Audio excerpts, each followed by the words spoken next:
नमस्कार, जय हिंद दोस्तों। मैं शिव मोहन शर्मा स्वागत करता हूं आपके अपने अनअकैडमी प्लेटफॉर्म पे। जैसा कि आप सभी जानते हैं बच्चों की रोज मैं आपके लिए करंट अफेयर्स का नया मुद्दा लेके आता हूं, जिसमें आपके प्री और मेंस दोनों के पॉइंट हम कवर करते हैं कि आपको प्री में कैसे स्टेटमेंट बन सकते हैं, मेंस में क्या आ सकता है, इसको समझ के चलते हैं। तो आज का हमारा मुद्दा क्या है उसको देखेंगे बिना टाइम वेस्ट किए। बस उससे पहले आपसे मैं एक रिक्वेस्ट करूंगा कि आपके लिए अनअकैडमी ने यूपीएससी में हिंदी माध्यम के लिए इस चैनल को शुरू किया, जिसमें आपको ढेर सारी चीजें उपलब्ध कराई जा रही है। तो आप इस चैनल को क्या करिए, तुरंत सब्सक्राइब करिए। सबसे पहला काम, साथ में खुद भी सब्सक्राइब करने के बाद अपने दोस्तों को शेयर करिए जो सब्सक्राइब कर सके। साथ में लाइक और कमेंट भी करते रहिए, जिससे कि पता चल सके कि और कौन कौन से चीजें जो घटित हो रही हैं जो आपके प्री और मेंस में आने वाली है। तो चलिए देखते हैं आज का हमारा मुद्दा क्या। तो आज का हमारा मुद्दा है फिलिस्तीन में। आप जान रहे हैं इस समय इजराइल और हमास में घमासान मचा हुआ, इजराइल और फिलिस्तीन में वार छिड़ा हुआ है। तो इस फिलिस्तीनी वार के संदर्भ में ही यहूदी राष्ट्र राज्य पर गांधी जी का क्या विचार था, क्या रुख था, इसको ध्यान में रखकर चलते हुए, ठीक है, इसको समझना है, क्योंकि बहुत ही जरूरी हो जाता है आपके मेंस के मुद्दे के हिसाब से।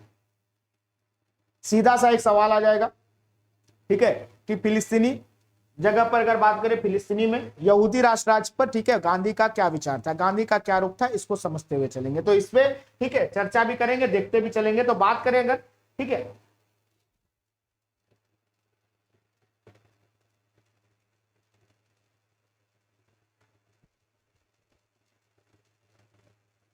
चैप्टर शुरू करने से पहले आपका मैं 30 सेकंड का टाइम लेता हूं, जैसे बच्चों हमेशा कहता हूं। तो इस समय अनअकैडमी पे बहुत ही बम्पर डिस्काउंट चल रहा है, त्योहारों का सीजन चल रहा है। आप जानते हैं कि आपको ढेर सारा सब्सक्रिप्शन पे डिस्काउंट मिलेगा।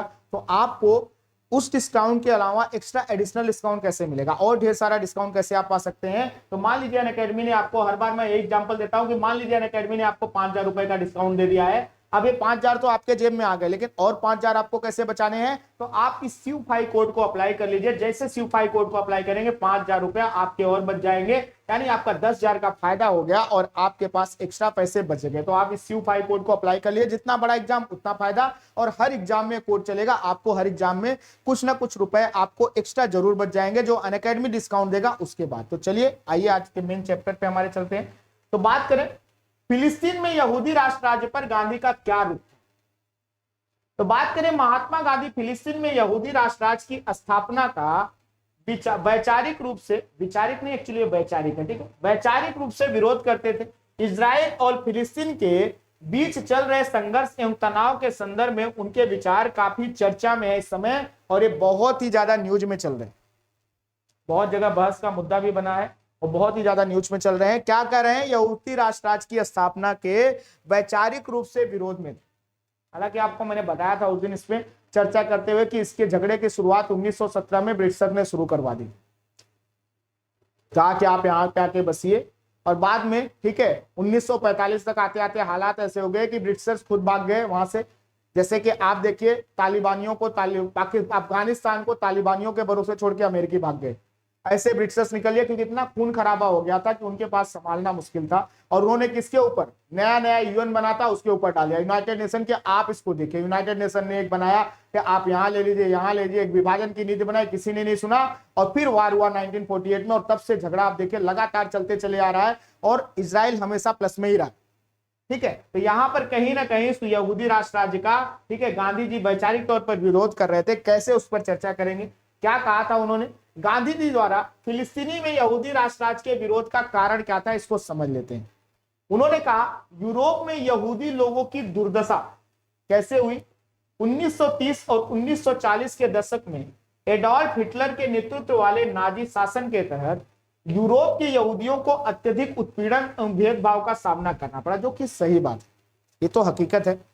कहीं ना कहीं ये टारगेटेड थे, एकदम टारगेटेड किलिंग की गई। और बहुत ही, आप देखिए कॉन्सेंट्रेशन कैंप्स के हालात ऐसे थे कि देखने के बाद आदमी की रूह कांप जाए। जब विश्व को पता चला कि ऐसी भी चीजें हो रही है, तो आप सोचिए हर कोई वो देखकर हैरान था कि ऐसे कोई कैसे किसी को मार सकता है, इतनी बुरी तरीके से कोई किसी को कैसे मार सकता है, इतनी बुरी तरह से तड़पा के कोई किसी को कैसे मार सकता है। ठीक है, तो यहां पर क्या करें, नाजियों के शासन के दौरान व्यवस्थित रूप से लगभग 6 मिलियन यहूदियों का नरसंहार किया गया। उन्हें नजरबंद शिविरों में रहने या निर्वासित होने को मजबूर होना पड़ा। 6 मिलियन, किसने, नाजियों ने 6 मिलियन यहूदियों का क्या किया, नरसंहार किया। आप सोचिए, बहुत बड़ी बात। और ये अपने आप में सोचने पे मजबूर कर रही है कि क्या मतलब क्या सोच के कर रहे थे आप काम, ठीक है। और कहीं ना कहीं उनको नजरबंदी शिविरों में रखा गया। भाई जो बच गए कहीं ना कहीं उस नजरबंदी शिविरों से निकाले गए, उनको निर्वासित होना पड़ा, वहां से छोड़कर भाग गए, ठीक है। इस आधार पर यूरोप में यहूदियों की दुर्दशा चल रही थी, गांधी जी कहें। साथ में यहूदियों के प्रति गांधी की सहानुभूति थी। वो कहते थे कि गांधी जी को यहूदी लोगों के प्रति अपार सहानुभूति थी। वो क्या कहते थे, इन लोगों को ऐतिहासिक रूप से उनके धर्म के कारण प्रताड़ित किया जा रहा है। क्यों प्रताड़ित किया जा रहा है? गांधी जी कहते थे कि ऐतिहासिक तौर पर इनके धर्म के रूप पर इनको प्रताड़ित किया जा रहा है, ठीक है। यहूदियों को उनके धर्म के आधार पर प्रताड़ना मिल रही है, ठीक है। और इसी को लेकर, ठीक है, गांधी जी ने आगे अपनी बात की, जो कि इस समय चर्चा का विषय। गांधी जी ने कहा कि यूरोप में यहूदियों और भारत में अछूतों के साथ होने वाले व्यवहार में काफी समानताएं हैं। इन्होंने कहा कि यहाँ पर जो अछूत कहे जाते हैं, जिनको गांधी जी ने क्या नाम दिया था, हरिजन यानी हरिके जन, ठीक है, बोले वो हरिजनों के साथ, यानी कि कहीं ना कहीं भगवान के जन, ठीक है। तो कहते थे अछूतों के साथ जैसे भारत में, ठीक है, असमानताएं हैं, ठीक है, बड़ी दिक्कतें होती हैं, ठीक है, वैसे ही यूरोप में यहूदियों के साथ भी भेदभाव किया जाता रहा है और हमेशा से ही कहीं ना कहीं ये उस भेदभाव का शिकार होते रहे। इस बात से भी गांधी जी को सहानुभूति, तथा उन्होंने दोनों समुदायों के साथ होने वाले अमानवीय व्यवहार की काफी आलोचनाएं भी की थी। उन्होंने सीधे तौर पर कहा था कि जैसे भारत में स्थिति गंभीर है, ठीक है, कहीं ना कहीं छुआछूत के नाम पर लोगों के साथ बहुत ही बुरा बर्ताव किया था, वैसे ही यहूदियों की हालत यूरोप में गंभीर है और इस बात को कहीं से भी समर्थन नहीं दिया जा सकता। और इसी बात को गांधी जी आगे बढ़ाते हैं कि गांधी जी जर्मनी द्वारा यहूदियों के उत्पीड़न को लेकर बहुत चिंतित थे और उनका मानना था कि इस तरह के उत्पीड़न को रोकने के लिए अगर जर्मनी के साथ युद्ध करना पड़े तो भी उचित होगा कि आप 60 लाख 6 मिलियन लोगों को मारे डाल रहे हो, सिर्फ टारगेटेड किलिंग इस आधार पर कर रहे हो कि वो यहूदी हैं। तो इस आधार पर गांधी जी कह रहे हैं कि अगर इसके लिए युद्ध भी करना पड़ा इनके लिए तो सही है, कोई दिक्कत नहीं, युद्ध करिए और ऐसे लोग की जान बचाइए जिनके ऊपर क्या किया जा रहा है, ऐसे, ठीक है, अछूतों जैसा, जैसे भारत में अछूतों जैसा व्यवहार किया जा रहा है वैसे यूरोप में यहूदियों के साथ व्यवहार किया जा रहा है। इस आधार पर गांधी जी ने काफी आलोचना की और कहा जायोनी आंदोलन और उसके लक्ष्य। 19वीं सदी के अंत में फिलिस्तीनी में यहूदी लोगों के लिए एक राष्ट्रीय मातृभूमि, ये कॉन्सेप्ट किसने लाया था, जो 1917 में ब्रिटिश के द्वारा दिया गया था और यहीं से झगड़ा शुरू हुआ, ठीक है। 1917 के आसपास राष्ट्रीय मातृभूमि की स्थापना के लक्ष्य के साथ जायोनी आंदोलन की शुरुआत की गई। ब्रिटिशर्स का ही हाथ था इसमें सबसे ज्यादा, ठीक है। प्रथम विश्व युद्ध के बाद इस आंदोलन को और बल मिला, साथ ही से वर्ष 1917 की बाल्फोर घोषणा, जो मैं बोल रहा हूं, ठीक है, इसी के आधार पर सबसे ज्यादा झगड़े हैं। इस बाल्फोर घोषणा जिसके द्वारा फिलिस्तीन में एक यहूदी राष्ट्र राज्य की स्थापना हेतु, ठीक है, क्या किया गया, प्रोत्साहन प्राप्त हुआ, प्रयास किया जाने लगा और इसी के बाद से झगड़े बहुत ही ज्यादा बढ़ गए। बात करेगा द्वितीय विश्व युद्ध के बाद वर्ष 1947 में संयुक्त राष्ट्र ने फिलिस्तीन को अलग अलग यहूदी और अरब राज्यों में विभाजित करने वाली विभाजन योजना का प्रस्ताव रखा, जिससे क्या किया गया, जिसके अनुसार यरूशलेम एक अंतरराष्ट्रीय शहर होगा, लेकिन सीधे सीधे खाड़ी देशों ने इसे मानने से इनकार कर दिया कि नहीं, हम इसको बिल्कुल नहीं मानेंगे। आज भी फिलिस्तीन बोलता है कि नहीं, यरूशलेम का एक हिस्सा मुझे चाहिए, ठीक है। और इस आधार पर, ठीक है, कहीं ना कहीं यूएन जो नया नया बना था, प्रयास उसने किया लेकिन वो प्रयास सफल नहीं हो सका। बात करें, यहूदी नेताओं ने इस योजना को स्वीकार कर लिया किंतु अरब द्वारा इसे अस्वीकार किया गया, जिससे हिंसा भड़क उठी। और हुआ क्या उसके बाद का आप जानते हैं कि 14 मई 1948 को इजराइल को आधिकारिक तौर पर एक स्वतंत्र राज्य घोषित कर दिया गया और इसी के बाद झगड़ा लगातार चलते ही चले आया। यहूदी राष्ट्र राज्य के प्रति गांधी का विरोध क्यों था? गांधी जी ने फिलिस्तीन में यहूदी राष्ट्र राज्य को गलत और अमानवीय मानते हुए इसका विरोध किया था। उनका मानना क्या था? कहते थे कि यहूदी मातृभूमि की स्थापना के लिए मूल अरब आबादी को विस्थापित करना मानवता के खिलाफ अपराध या आपराधिक कृत्य होगा। वो कहते थे कि भाई फिलिस्तीनी तो वहां पहले से रह रहे हैं, आप ऐसे में अरब आबादी को हटाकर, ठीक, उस आबादी को जो वहां की मूल है उसको हटाकर, ठीक है, यहूदियों को अगर आप वहां पे बसा रहे हो तो कहीं ना कहीं, ठीक है, क्या हो रहा है, आप ऐसी व्यवस्था बना रहे हो जो कि मानवता के खिलाफ है, जो पहले से वहां रह रहा है उसके खिलाफ, ये मानवता के खिलाफ जा रहा है। इसी आधार पर उन्होंने इसका विरोध किया था।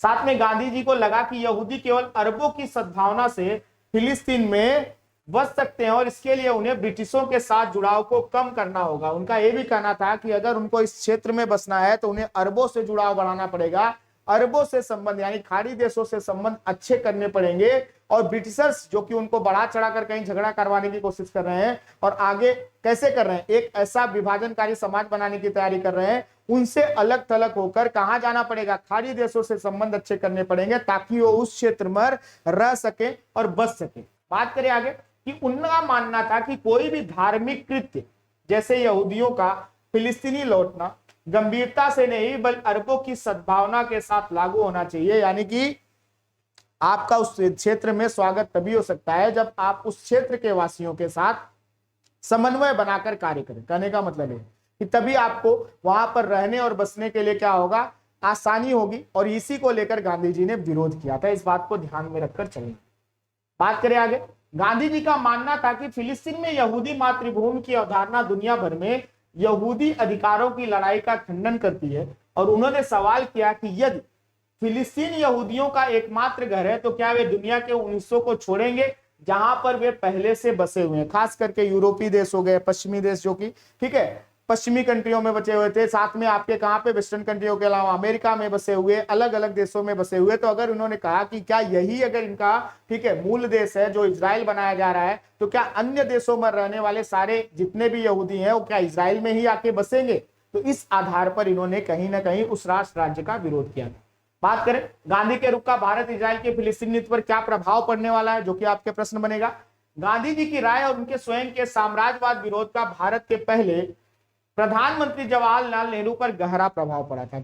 उन्होंने क्या किया, वे दशकों तक उभरते राष्ट्र की विदेश नीति को आकार देने के लिए जिम्मेदार थे, जिसके कारण भारत ने फिलिस्तीन को विभाजित करने वाले संयुक्त राष्ट्र प्रस्ताव को 181 के खिलाफ वोट किया था, यानी कि उन्होंने समर्थन नहीं दिया।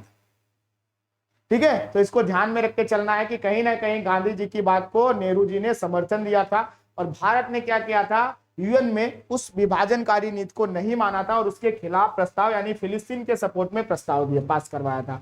बात करें 17 सितंबर 1950 को भारत ने आधिकारिक तौर पर इजराइल राज्य को मान्यता दी, लेकिन प्रधानमंत्री पीवी नरसिम्हा राव के द्वारा 1992 में आधिकारिक राजनयिक संबंध स्थापित किए, यानी मान्यता तो हमने दे दी 1950 में, राजनयिक संबंध कब स्थापित किए जा रहे हैं, 1992 में। और ये बहुत ही विडंबना की बात है, बहुत समय बाद। ठीक है, और वहीं पे भारत फिलिस्तीन मुक्ति संगठन पीएलओ को एकमात्र फिलिस्तीनी प्रतिनिधि के रूप में स्वीकार करने वाले पहले गैर अरब देशों में एक था। वर्ष 1988 में भारत ने क्या किया था, फिलिस्तीन को एक राज्य के रूप में मान्यता दी थी। दोनों तरफ हमने बैलेंस करने की कोशिश की। ठीक है, हालांकि समय के साथ भारत की नीति में भी कुछ बदलाव आए जो उसके राजनीतिक और आर्थिक हितों को दर्शाते हैं। आज भारत खुलकर इजराइल के साथ खड़ा हुआ, कहीं ना कहीं हमारे इंटरनेशनल रिलेशन में ठीक है उसको बदलाव दे सकते हैं, जियो पॉलिटिक्स में बदलाव दे सकते हैं। ठीक है, इसको समझ के चलना है, बहुत ही बेसिक सी चीजें हैं, इसको ध्यान में रख के चलना है। ठीक है, तो और क्या है, हाल ही में भारत इजराइल और फिलिस्तीन दोनों के साथ अपने संबंधों को संतुलित करते हुए दो राज्य समाधान या 2 स्टेट सॉल्यूशन को ठीक है प्राथमिकता देने और शांतिपूर्ण तरीके से दोनों देशों के लिए आत्मनिर्णय के अधिकार के साथ ही डिहाइफेशन नीति स्थापित करने की ओर बढ़ गया है। लेकिन अब ये लग रहा है पॉसिबल नहीं है, शांतिपूर्ण तरीके से कोई काम होने वाला नहीं है, क्योंकि जिस तरह से हमास ने इजराइल पर हमला किया है कहीं ना कहीं एक बहुत बड़ा कारण है कि इजराइल शायद अब रुकने वाला नहीं, और अभी युद्ध की विभीषिका देखनी बाकी, अभी और भी युद्ध बढ़ रहा है। इसको ध्यान में रखकर चलना है कि गांधी जी का रुख क्या था और भारत का रुख क्या है, इन दोनों को समझ के चलना है। तो आज का ये वीडियो यहीं समाप्त हो रहा है। कल से नए वीडियो में फिर से आपसे मुलाकात होगी, नया करंट अफेयर्स का मुद्दा होगा जो कि आपके प्री और मेंस के लिए बहुत ही ज्यादा इंपॉर्टेंट होगा। अगर आपको स्पेशल क्लासेस करनी है जो कि पॉलिटी के क्वेश्चन वाइज में करा रहा हूं, अलग अलग चैप्टर के क्वेश्चन उठा रहे हैं हम पॉलिटी के और उस पर ढेर सारी क्लासेस कर रहे हैं, तो आप क्या कर सकते हैं, आप उस स्पेशल क्लासेस को ज्वाइन कर सकते हैं अनअकैडमी लर्नर ऐप पर। शिवमोहन शर्मा सर्च करेंगे आपको मैं मिल जाऊंगा, और ढेर सारी क्लासेस आपके लिए मैं करा रहा हूं, उसमें आप अपने प्रश्न भी पूछ सकते हैं और साथ में मुझसे चर्चा भी कर सकते हैं ढेर सारी कि क्या है, कैसे है, क्यों है, उस पर हम आपको सब बताते चलेंगे। तो चलिए आज आपसे विदा लेते हैं, तब तक के लिए आप इस YouTube चैनल को सब्सक्राइब करिए, शेयर करिए, लाइक करिए, कमेंट करिए। आप सभी को नमस्कार, जय हिंद दोस्तों।